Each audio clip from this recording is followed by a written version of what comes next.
နေပြီးတော့ PDF 2ရှင်းမှုကရဲဘော်တို့ကိုအပြစ်ပေးရိုက်နှက်၍တေးဆုံးပြီးရုပ်အလောင်းကိုမြေမြုပ်အစဖျောက်ခဲ့တဲ့တည်င်းအမျိုးသားညီညွတ်ရေးအစိုးရ NUG ပြည်သူ့ကာကွယ်ရေးတပ်မတော် PDF နေပြည်တော်တိုင်းစစ်ဌာနနေပြည်တော် PDF တပ်ရင်း8ရနဲ့ဒုတရင်မူကရဲဘော်တို့ကိုအပြစ်ပေးရိုက်နှက်ခဲ့ခြင်းကြောင့်တေးဆုံးခဲ့ရကြောင်း8ညနဲ့ရဲဘော်ဟောင်းတို့ကပြောပါတယ်အဆိုပါရုပ်အလောင်းကိုရှင်းရနဲ့တိုင်ရင်ရဲဘော်ဟောင်းတို့ဤတိုင်ကြားချရာဂရင်းနီပီရဲဌာန KSP အပါအဝင်ဆရာဝန်ကြီးရွာတောင်ရှိသူများနယ်မြေခံတော်လှန်ရေးအဖွဲ့အစည်းများကနိုဝင်ဘာလ22ရက်နေ့ကတွားရောက်တူးဖော်ခဲ့ပါတယ်အဲ့ဒီလိုတူးဖော်ရမှာနေပြည်တော် PDF ရှီယာနဲ့တိုင်ရင်စကားတောင်ဘက်8တောင်ဘက်ပေ300အခန့်အကွာ၌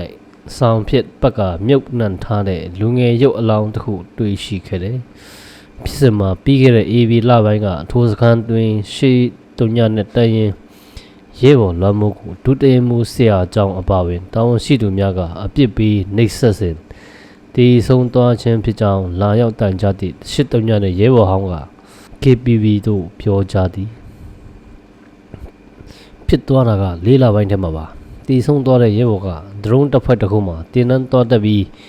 ရဲမေတယောက်နဲ့မရင်းမှုဖြစ်တယ်ဆိုပြီးပြန်ပို့တယ်အဲ့ဒီချိန်တွေနဲ့ဒီကလေးကို6ပေါက်ထိတ်သုံးထည့်ပြီးရှိုင်းနဲ့စစ်ဆေးတာတွေလှုပ်တယ်၎င်းကပြောပါတယ်စစ်ဆေးနေစဉ်ရဲဘော်လွမ်းမိုးကရေတောင်းတောက်ရာတက်ခွဲမှုအုတ်ကာမှာရေပုံးဖြစ်စားရည်ဖြော်၍လေပင်အားခြေတော်ဖြစ်နေပြီးစားရည်များလောင်းချတိုက်ခဲ့တယ်လို့ရှစ်တုံညာနဲ့ရဲဘော်ဟောင်းကပြောပါတယ်ထိတ်လုံးထဲမှာရိုက်ပြီးတော့ဂွင်းပြင်ကိုခေါ်ရိုက်တယ်အဲ့မှာမိုးချုပ်သွားတော့မမြင်ရလို့ဆိုပြီးဒီဘက်မှာတခါပြန်ခေါ်ရိုက်တယ်အဲ့ဒီရဲဘော်ကရေတောင်းတောက်တော့လေရေပုံးထဲမှာစားတွေနဲ့ဖြော်ပြီးတော့လေပင်ကိုခြေတော့နင်းပြီးတော့လောင်းထည့်တယ်အဲ့ဒါပြီးရင်ထိတ်လုံးထဲကိုရေဆိုးကြီးနဲ့ပြန်ထည့်ထားတယ်ဟုတ်ဒီဆုံးရဲဘော်နှိပ်စက်ပုံကို၎င်းကအရှင်းပြပါတယ်အဲ့ဒီနောက်3ရက်မြောက်နေ့မှာရရှိတဲ့ဒဏ်ရာများစွာဖြင့်အဲ့ရဲဘော်လွမ်းမိုးတည်ဆုံးခဲ့ရပါတယ်ဒုတရင်မူဆရာအကြောင်းနဲ့ဆရာအကြောင်းဤအမိတ်ပေးခိုင်းစေမှုဖြင့်ရဲဘော်8ဦးက